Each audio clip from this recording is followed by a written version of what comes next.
Halo guys, sebelum lanjut jangan lupa subrek. Lin Xin tiba-tiba menamparkan pahanya, aku bertaruh. Dia tampak tegas saat dia mengangkat kepalanya dan menatap Long Hao Chen, mengatakan kepadanya, adik Long, meskipun ini adalah pertama kalinya kita bertemu, saya percaya pada pandangan ke depan saya, dan saya akan bertaruh pada Anda. Long Hao Chen menggelengkan kepalanya dan menjawab, Lin Xin, saya tidak berjudi.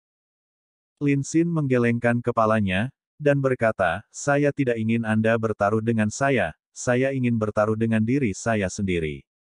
Ini 3 botol pil, minumlah. Ada instruksi di setiap botol.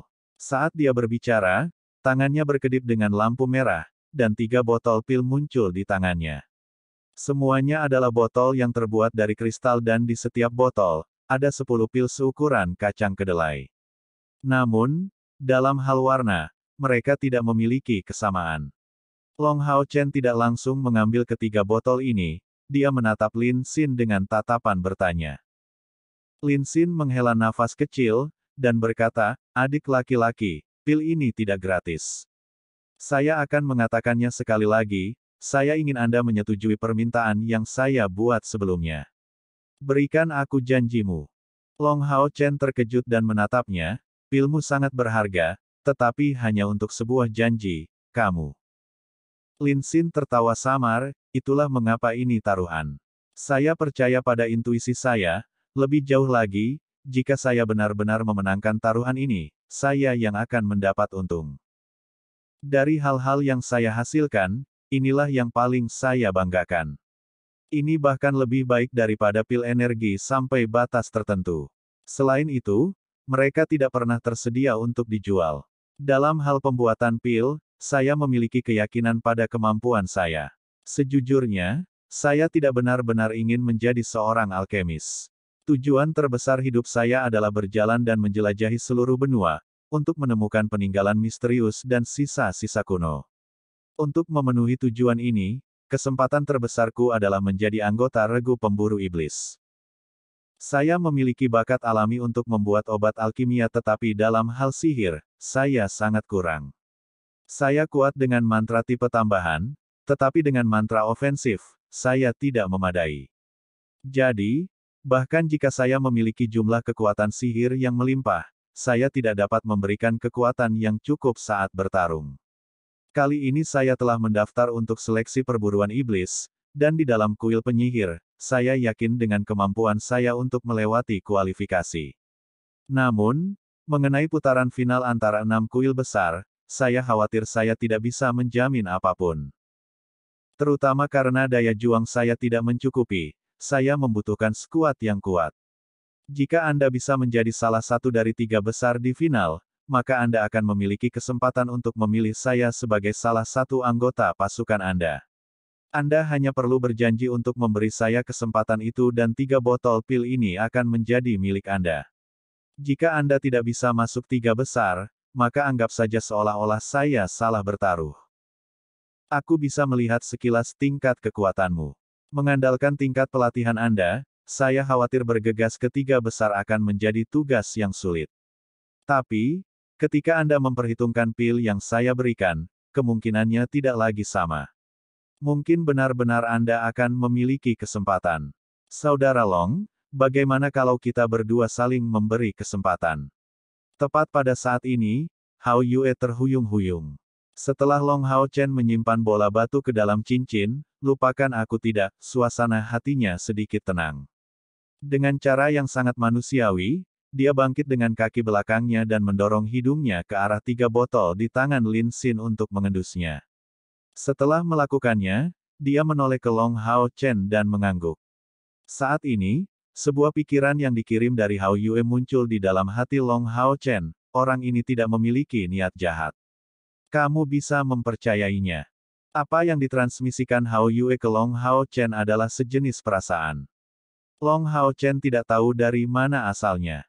Namun, ketika dia berada di medan perang, dari 2 kali Long Hao Chen telah memperhatikan niat penyergapan musuh, ketika mereka mendeteksi anggota klan Tanggul selama pertempuran kedua, itu sebenarnya karena Hao Yue. Long Hao Chen sebenarnya lebih lambat darinya dalam menemukan keberadaan musuh. Baiklah, aku menerima lamaranmu. Long Hao Chen mengambil 3 botol di tangan Lin Xin saat dia menjawab dengan sungguh-sungguh. Kenyataannya, keputusan ini menyakitkan bagi Lin Xin. Dia sangat menyadari nilai dari 3 botol pil ini, hampir setara dengan sepertiga dari tabungannya. Alasan dia membuat keputusan ini adalah karena intuisinya. Yang paling meyakinkannya adalah misteri seputar Long Hao Chen dan Hao Yue. Yang kedua, adalah kepribadian Long Hao Chen. Hanya setelah menggunakan metode identifikasi, sekali lagi, dia membuat keputusan ini untuk berjudi. Mungkin ada eksistensi yang lebih kuat dari Long Hao Chen yang juga akan menghadiri seleksi perburuan iblis. Namun, setelah menggunakan metode identifikasi berkali-kali, Lin Xin akhirnya menyadari bahwa ada kompor spiritual misterius di dalam tubuh Long Hao Chen. Bagi seorang penyihir dari regu yang sama, seorang ksatria pelindung yang memiliki kompor spiritual dapat dianggap sebagai penyelamat hidupnya. Lebih jauh lagi, dalam waktu sesingkat itu, Lin Xin tidak mungkin menemukan elit lain dari salah satu kuil besar untuk diajak bekerja sama. Tentu saja, Lin Xin juga memiliki aspek liciknya. Dia telah mengunci poin penting, usia Long Hao Chen. Peserta seleksi perburuan iblis harus berusia 25 tahun atau lebih muda. Bahkan jika Lin Xin tidak bisa melakukannya kali ini, bagaimana kalau 5 tahun kemudian? Long Hao Chen sudah di langkah keempat. Level apa yang bisa dia capai dalam 5 tahun? Pada saat itu, untuk mengambil risiko apakah dia akan menjadi salah satu dari 3 besar kemungkinan besar tidak lagi menjadi masalah. Selanjutnya, Lin Xin sendiri baru berusia 18 tahun. 5 tahun kemudian, dia masih berada dalam rentang usia yang memenuhi syarat untuk seleksi perburuan iblis. Namun, saat ini, dia tidak tahu apa keputusannya. Dalam hidupnya, Lin Xin telah menghasilkan pil yang tak terhitung jumlahnya. Namun, yang paling berharga di pasaran ada di 3 botol ini. Ketika dia telah membuat keputusan terakhirnya, Lady Luke sudah berada di pihaknya. Lelang di luar berlanjut tanpa basa-basi. Tidak ada item terakhir yang kurang berkualitas, tetapi tidak ada yang masih tertarik untuk menonton. Karena itu, mereka minta diri terlebih dahulu dan meninggalkan rumah lelang Holy Union. Brother Long, kurasa kita akan bertemu di Holy Union kalau begitu. Mari kita berdua melakukan yang terbaik. Lin Xin tidak berlama-lama lagi, dan menggunakan kedua tangannya untuk sedikit menyisir rambut hijau panjangnya di belakang punggungnya. Dia menunjukkan senyum tampan kepada Long Hao Chen dan berbalik untuk pergi. Melihat sosoknya yang surut, Lin Xin berkata dengan sikap menuduh, "Adik kecil, kamu agak terlalu gegabah. Kami bahkan tidak tahu orang seperti apa dia." Long Hao Chen tertawa ringan, berkata, "Dia seharusnya tidak menjadi orang jahat. Hao Yue memberitahu saya dengan intuisi bahwa saya bisa mempercayainya." Little Light dan Little Flame mengangguk lalu menggigit dan menarik ujung celana Long Hao Chen. Jelas, mereka masih memikirkan bola batu misterius ini. Li Xin dan Lin Jialu berbagi pandangan dan tidak mengatakan apa-apa lagi. Bagaimanapun, Lin Xin ini masih seorang alkemis, tidak buruk bagi Long Hao Chen untuk berteman dengan orang seperti ini. Kembali ke hotel, Long Hao Chen baru saja menutup pintu ketika Hao Yue tidak bisa menahan diri untuk tidak melompat-lompat. Long Hao Chen menghela nafas tak berdaya, "Kamu sangat tidak sabar." Saat dia berbicara, cahaya keemasan yang lembut dan tipis dipancarkan dari tubuhnya, Divine Light Mantle miliknya. Segera, Divine Light Mantle ini menyelimuti interior ruangan. Dalam hal pertahanan, Divine Light Mantle tidak terlalu bagus. Tapi karakteristik kedap suaranya serta aura kuat yang dipancarkan sangat praktis. Setelah menyelesaikan Divine Light Mantle, Long Hao Chen mengeluarkan bola batu dari cincin, Forget Me Not, menyerahkannya kepada Hao Yue. Little Light dan Little Fire bertukar pandang, dan tiba-tiba, Little Light membuka mulutnya lebar-lebar dan menelan bola batu itu dengan sekali teguk. Orang harus tahu bahwa bola batu ini seukuran kepala manusia. Meskipun Hao Yue tingginya 2 meter, kepalanya tidak begitu besar. Setelah menelan bola batu sebesar itu secara tiba-tiba, leher Little Light menonjol keluar, dan dengan susah payah, bola batu itu perlahan-lahan memasuki perutnya. Kau memakannya begitu saja. Long Hao Chen memberikan pandangan terkejut ke Little Light dan Little Flame. Api kecil mengeluarkan suara rengekan di Long Hao Chen. Meskipun mereka tidak dapat berbicara, mereka masih dapat mengirimkan pikiran mereka ke Long Hao Chen melalui kontrak darah mereka. Hati Long Hao Chen tiba-tiba terkejut. Apa? Kamu ingin kembali ke dunia asalmu? Little Fire mengirimkan pesan ini ke Long Hao Chen, mengatakan bahwa dia tidak akan kembali untuk waktu yang lama, dia juga tidak bisa dipanggil. Adapun berapa lama itu akan bertahan, mereka bahkan tidak tahu. Sejak Hao Yue tiba di sisi Long Hao Chen, dia tidak pernah berpikir untuk kembali ke dunia asalnya. Tetapi pada saat ini, jelas, bola batu telah menyebabkan beberapa perubahan muncul di dalam dirinya, menciptakan kebutuhan ini. Melihat mereka, Long Hao Chen mengangguk, tetapi tampaknya agak enggan untuk berpisah, dan menjawab, sepertinya bola batu ini sangat penting bagi Anda. Karena semuanya seperti ini, Anda harus kembali. Jangan khawatir tentang saya tidak akan menghadapi bahaya apapun selama kualifikasi seleksi perburuan iblis. Kenyataannya, karena dia sedang mempersiapkan dirinya untuk berpartisipasi dalam kompetisi besar, justru sekarang Long Hao Chen paling membutuhkan Hao Yue, meskipun tingkat budidaya mereka tidak terlalu tinggi, Little Light dan Little Fire bisa menggunakan berbagai mantra magis dan memiliki koordinasi yang sempurna dengan Long Hao Chen dalam perkelahian. Dampak mereka bukan masalah kecil. Tapi Long Hao Chen tidak ingin menyeret Little Light dan Little Fire ke bawah. Saat itu, dia jelas merasakan kehausan Little Light dan Little Fire akan bola batu itu. Little Light dan Little Fire mengungkapkan kekecewaan di mata mereka. Mereka jelas tahu bahwa ini sama sekali bukan waktu yang tepat untuk meninggalkan Long Hao Chen. Dua kepala bergesekan dengan kaki Long Hao Chen saat suara rengekan terdengar.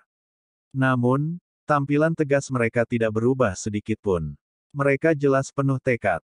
Di punggung Hao Yue, beberapa urat berwarna ungu perlahan mulai bersinar, membentuk cahaya tipis berwarna ungu yang menutupi bagian dalam seluruh tubuhnya. Saat dia melihat Long Hao Chen dalam-dalam, cahaya ungu ini menghilang, dan dalam sepersekian detik, tubuh Hao Yue segera menyusut sebelum menghilang, sehingga kembali ke dunia aslinya. Melihat tempat di mana Hao Yue menghilang, Long Hao Chen mencoba menekan perasaan enggannya saat dia mengeluarkan 3 botol yang diberikan kepadanya oleh Lin Xin dari cincin, lupakan aku tidak. Membukanya, dia mengeluarkan secarik kertas yang ada di dalamnya. Mereka tampak tidak penting, tetapi setelah menemukan isinya, Long Hao Chen langsung membuka matanya lebar-lebar. Reaksi pertamanya adalah, apakah ini nyata? 3 lembar kertas itu cukup sederhana. Pada yang pertama tertulis, di bawah langkah kelima, minum 1 pil per hari dan mulai pelatihan, masing-masing akan meningkatkan energi spiritual pengguna sebesar 10. Pada yang kedua tertulis, Anda dapat menggunakan pil ini dalam keadaan apapun, mereka akan mengisi kembali 200 unit energi spiritual internal dalam 10 detik. Pada yang ketiga tertulis, ini akan segera melepaskan potensi tersembunyi Anda dan meningkatkan kemampuan tempur Anda sebesar 20% dan akan bertahan selama 30 detik. Setelah efeknya hilang, pengguna akan melemah selama 12 jam.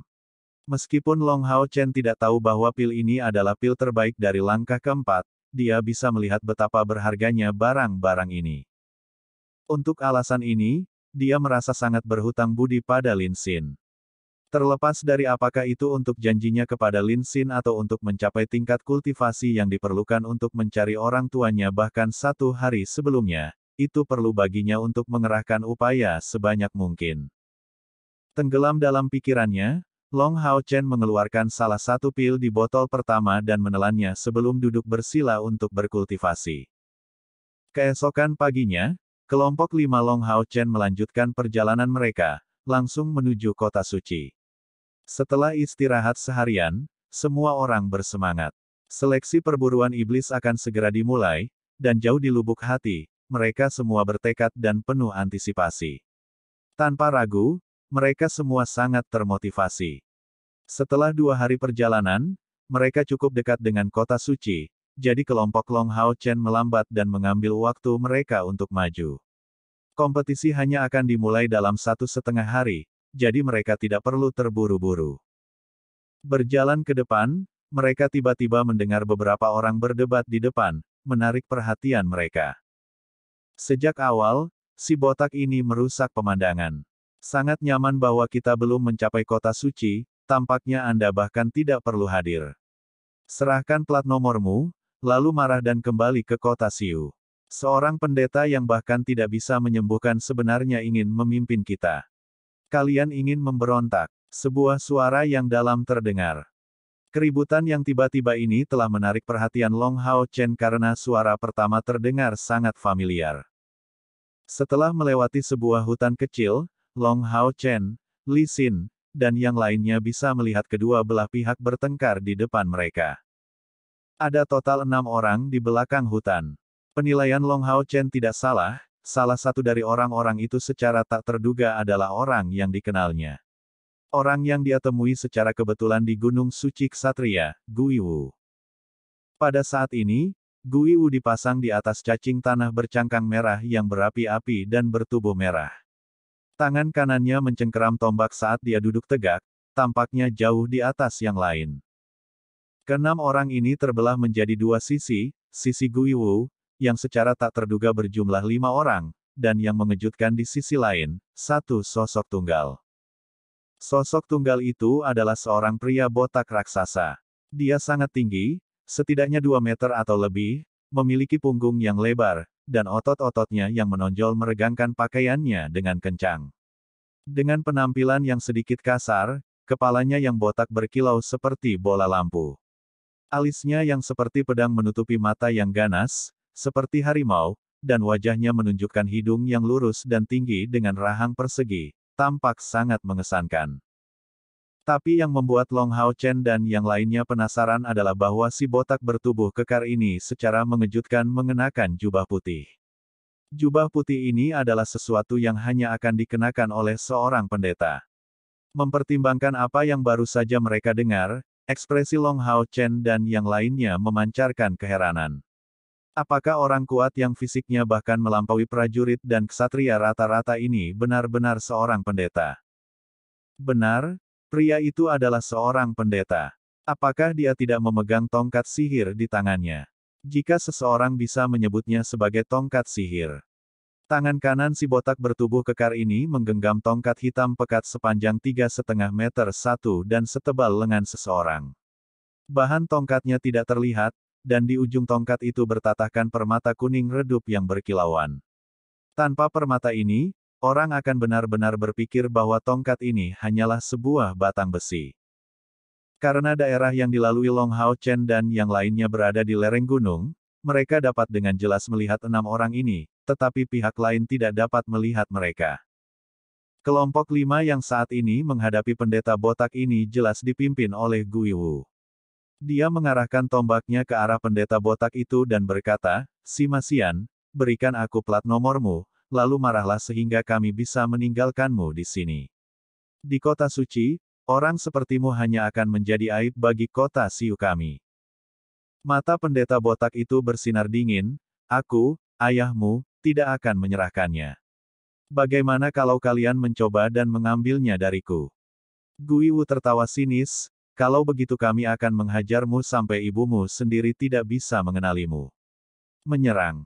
Mengatakan demikian, dia mendesak cacing tanah bercangkang merah saat dia meraung dan meluncur ke depan, menyerbu ke arah pendeta botak itu. Di antara kelompok 4 di sisi Guiwu adalah seorang prajurit yang menyerang di sampingnya, 2 penyihir yang mulai melantunkan mantra, serta sosok kurus mengenakan kerudung hitam yang tampaknya adalah seorang pembunuh. Tubuhnya berkedip-kedip, dia berlari keluar dan berputar-putar dari samping. Tampaknya ada pemahaman yang mendalam dalam kerja tim dari 5 ini. Menonton ini terjadi, wajah Long Hao Chen langsung menunjukkan kemarahan. Terlepas dari sisi mana yang salah, 5 orang sebenarnya melakukan serangan dari semua sisi terhadap seorang pendeta. Sudah, Long Hao Chen tidak bisa mentolerir perilaku tercela ini. Tapi, saat dia bergegas keluar untuk membantu pendeta itu, dia ditahan oleh Li Xin yang berdiri di sampingnya. "Lil Bro, lihat sebelum bertindak. Tidakkah kamu melihat bahwa pendeta itu bahkan tidak menunjukkan sedikit pun rasa takut? Dia harus mampu membela dirinya sendiri. Menghadapi serangan menyeluruh dari kelima orang itu, pendeta botak Simasian ini berteriak marah. Tidak hanya dia mundur, langkahnya sangat cepat, dan dia dengan cepat mundur ke belakang. Pada saat ini, tongkat raksasa di tangannya mulai menyala. Baik pendeta maupun ksatria dianggap sebagai sahabat cahaya karena semua keterampilan mereka menggunakan sihir suci. Satu-satunya perbedaan adalah bahwa sihir suci para imam lebih fokus pada penyembuhan dan pengaruh tambahan. Mengangkat tongkatnya, cahaya keemasan yang cemerlang tiba-tiba meledak, menjadi pilar emas yang menyelimuti pendeta botak itu, Simasian. Ini adalah skill ofensif dan defensif dari para priest, Secret Light. Ini secara efektif melindungi diri sendiri sekaligus melepaskan kekuatan pembunuh terhadap semua musuh di dekatnya. Meskipun kecepatan mundur Simasian cukup cepat, dan tubuhnya sama sekali tidak lemah, itu tidak mungkin dibandingkan dengan cacing tanah bercangkang merah. Tombak Guiwu didorong ke depan, cahaya keemasan mengelilingi tepi tombak panjang ini. Ini adalah skill Light Thrust. Sebuah cahaya keemasan melesat lurus ke arah Simasian. Guiwu adalah seorang ksatria penjaga, tapi dia tidak menggunakan perisai sama sekali, kedua tangannya malah memegang tombaknya. Pada saat yang sama, Light Thrust diluncurkan, cacing tanah bercangkang merah bergegas ke depan menuju pendeta botak. Menginjak tanah di sisi kanan depannya, ia menggunakan energi menginjak-injak yang biasa digunakan selama pertarungan oleh binatang ajaib.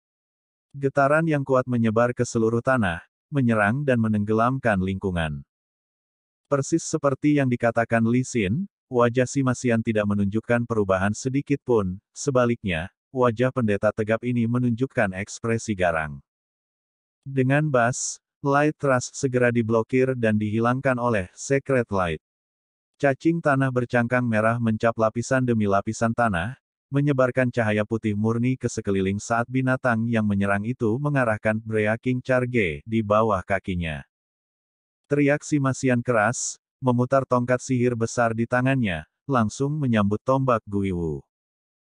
Saat suara logam keras bergema, kelompok Long Hao Chen benar-benar memukau. Di lereng bukit, tombak Guiwu tiba-tiba diblokir oleh serangan Simasian, dan bagian atas tubuh Guiwu langsung terlempar.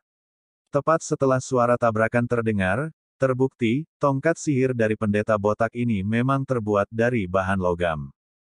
Orang harus tahu bahwa Guiwu adalah ksatria penjaga. Dikombinasikan dengan fakta ini, penggunaan kekuatan pengisian dari cacing tanah bercangkang merah menciptakan serangan yang jelas sangat kuat. Tetap saja, tabrakan ini berakhir dengan kekalahannya. Pada saat yang sama ketika Simasian menahan serangan Guiwu, cacing tanah bercangkang merah segera ditampar ke samping, telapak tangan yang tebal bertabrakan dengan cakarnya yang tajam dan bersinar. Simasian tidak sedikit pun terganggu, dan sementara sebagian berbalik, dia mengayunkan tongkat sihirnya. Dengan suara peng, cacing tanah bercangkang merah terkena. Cacing tanah bercangkang merah Guiwu tiba-tiba tersandung dari serangan itu, kehilangan keseimbangannya. Seketika, tubuh Simasian berubah arah, tongkat sihir di tangannya menyapu, langsung menghancurkan cacing tanah bercangkang merah di sisinya. Guiwu langsung memperbaiki posturnya dan buru-buru menggunakan tombak di tangannya untuk menangkis. Adegan berikutnya mengejutkan semua orang. Tombak Guiwu dihantam ke belakang ke arah wajah cacing tanah bercangkang merah, dengan tangisan yang menyakitkan. Cacing tanah bercangkang merah itu terdorong 2 meter ke belakang, hampir jatuh ke tanah. Seorang pendeta, menghadapi kekuatan cacing tanah bercangkang merah, serangan kekuatan penuhnya, disertai dengan dukungan dari ksatria penjaga, benar-benar menang dalam situasi ini. Tidak peduli siapa yang menonton adegan ini, dia akan benar-benar terkejut. Namun, kemampuan beradaptasi Simasian tidak kurang sama sekali. Kedua prajurit Guiwu segera bergegas maju, secara bersamaan tiba di hadapannya. Pada saat yang sama 2 bola api besar muncul. Bola api terbentuk secara tak terduga, langsung menghalangi jalan keluar Simasian. Kedua prajurit, satu di kiri dan satu di kanan, keduanya dipersenjatai dengan pedang besar di masing-masing tangan, dan secara bersamaan memulai serangan melompat ke arahnya. Tapi kemudian, ada pemandangan yang menakjubkan. Saat dia diserang dari kedua sisi, keputusan si Masian mengkhianati semua harapan. Dia mundur 2 langkah, dan di atas tongkat sihirnya, cahaya putih muncul, mengubahnya menjadi palu yang sangat besar yang langsung dia hancurkan di belakangnya. Mengambil 2 langkah ke belakang memungkinkan dia untuk menghindari serangan kedua prajurit, tapi sayangnya mendorongnya ke jalur 2 bola api. Suara mengental darah yang mengesankan dibuat saat dia dengan ganas memegang palu berwarna putih susu, menghancurkannya ke sosok hitam di dekatnya. Inilah tepatnya pembunuh yang datang untuk menyerangnya secara diam-diam di punggungnya. Palu suci. Dia menggunakan skill ofensif paling kuat yang bisa digunakan pendeta di bawah langkah kelima. Sejujurnya, skill ofensif seorang priest sangat terbatas, mereka hanya memiliki 3 pilihan di bawah langkah kelima. Cahaya suci, palu suci, dan lingkaran putih, ketuk suci, yang digunakan si Masian sebelumnya. Pembunuh itu dikirim terbang oleh Secret Hammer pada saat yang sama ketika si Masian terkena bola api ganas yang melewati cahaya suci miliknya, dan menjatuhkannya 6 atau 7 langkah ke belakang sambil membakar gaun pendetanya. Si Masian meraung. Kedua tangannya bergetar, saat tubuhnya terungkap, memperlihatkan penampilan yang sangat heroik. Seketika, dia mengangkat tubuhnya yang luar biasa, dan dengan suara puff, jubah pendetanya segera hancur, memperlihatkan otot-ototnya yang seperti perunggu. Otot-ototnya menjulang seperti gunung, mereka memiliki ketebalan piton dan bentuk naga. Kilatan kemerahan bisa terlihat, itu adalah bekas luka bakar di tubuhnya yang berasal dari serangan sebelumnya. Dari lereng bukit, Chen Chen, yang biasanya tidak banyak bicara, berseru, "Kegilaan, seorang pendeta yang bisa menggunakan kegilaan." Kegilaan adalah keterampilan yang bahkan belum tentu dimiliki oleh para pengamuk. Itu membutuhkan tubuh yang sangat kuat, dan merupakan keterampilan rahasia kuil prajurit yang tidak bisa dipelajari secara normal, hanya dihargai untuk jasa besar. Bahkan Chen Chen yang berserker tidak bisa menggunakannya. Dan lagi, pendeta botak ini di depan matanya rupanya bisa.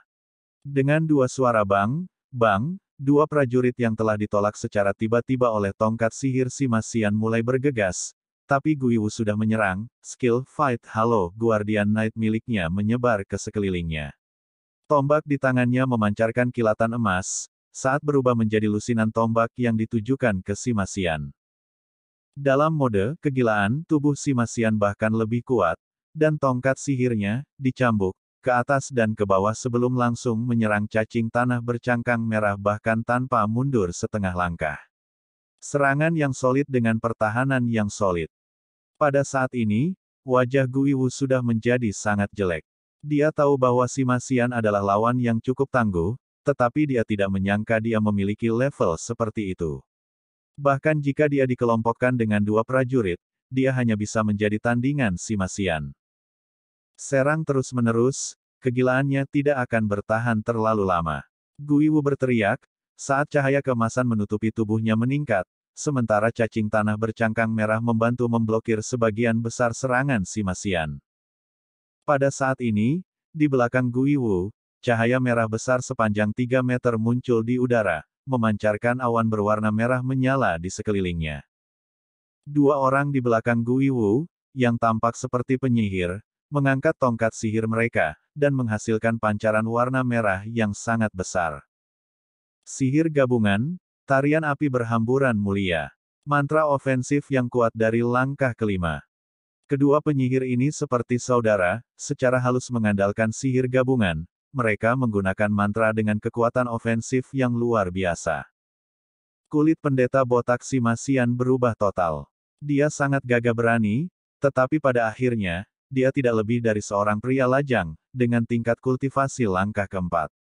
Menghadapi kelompok Guiwu yang terdiri dari pemuda yang juga berada di langkah keempat dalam panggilan mereka, 5 lawan 1, bahkan pendeta yang gagah berani ini ingin menyerah dalam situasi seperti itu.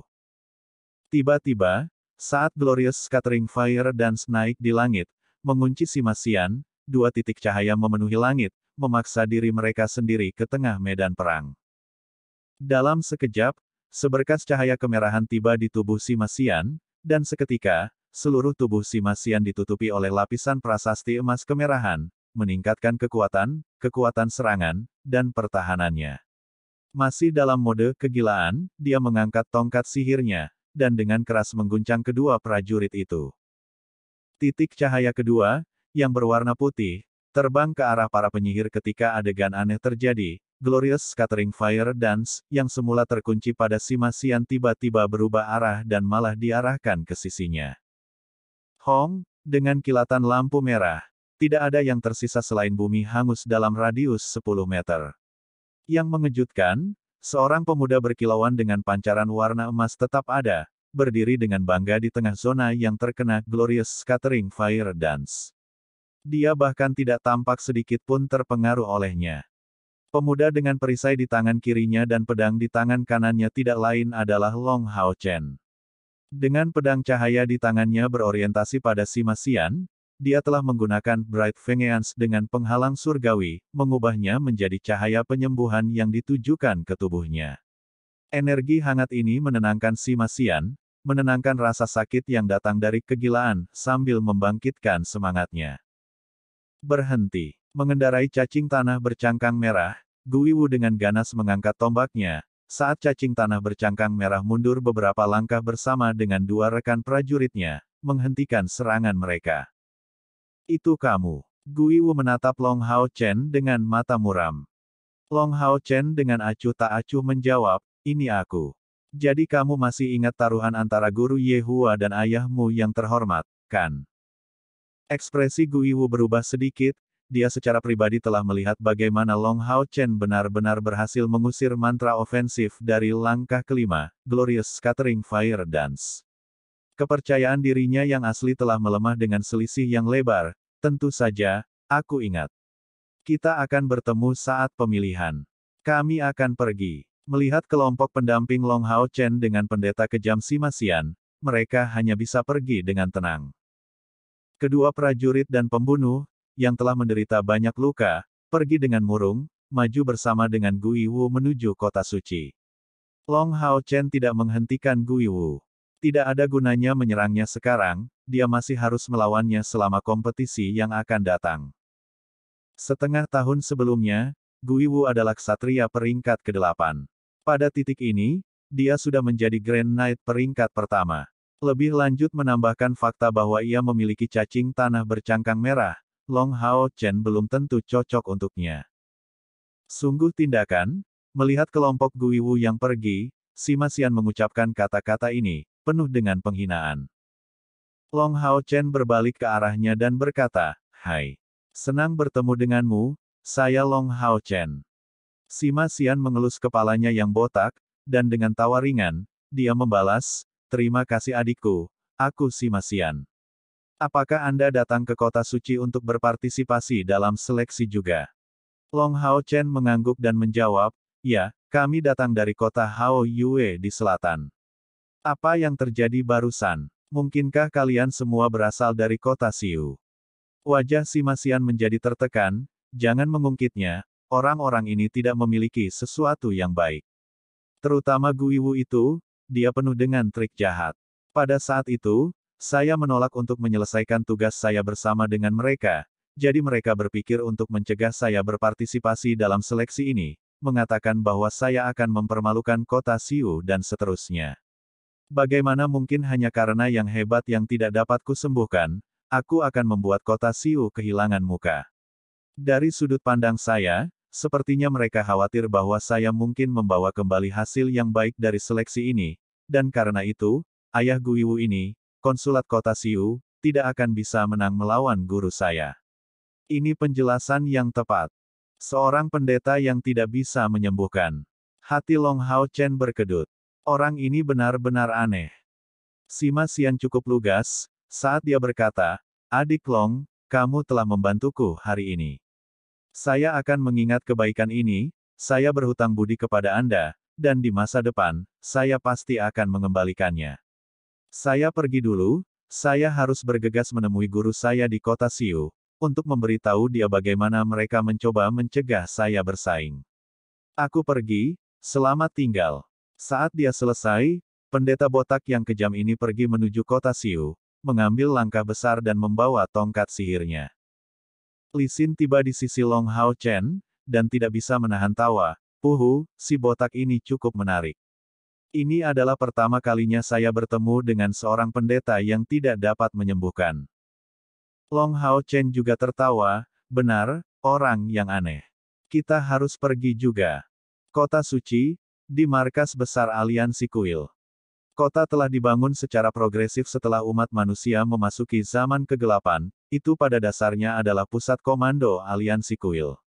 Aliansi kuil tidak persis seperti sebuah negara, ini adalah tempat dengan otoritas tertinggi di wilayahnya, sementara kekuatan dipegang oleh 6 kuil besar. Masing-masing kuil ini memiliki pembangkit tenaga listrik langkah ke-9 yang mengawasi markas besarnya, mengawasi semua operasi yang terkait dengan ras iblis dan urusan internal aliansi kuil. Kota suci bukanlah kota biasa dengan bentuk persegi, melainkan berbentuk segi 6, melambangkan 6 kuil besar. Dan kota suci ini adalah kota aliansi yang paling ramai, di mana tidak ada aula cabang, hanya aliansi yang memegang kekuasaan. Di kota suci, ada 3 bangunan terkenal, Istana Kantor Aliansi, Rumah Lelang Kepala Aliansi, dan Stadion Agung Aliansi. Ketiga tempat ini terletak di pusat kota suci, berdiri seperti 3 rival yang bersaing. Di antara mereka, Stadion Besar Aliansi adalah tempat yang digunakan untuk seleksi perburuan iblis, serta tempat regu perburuan iblis menjalankan misi mereka. Itu sangat penting sehingga pengaruhnya setara dengan 6 kuil besar. Dapat dikatakan bahwa semua pusat kekuatan 6 kuil besar, bersama-sama, memiliki pengaruh yang sama dengan pasukan perburuan iblis.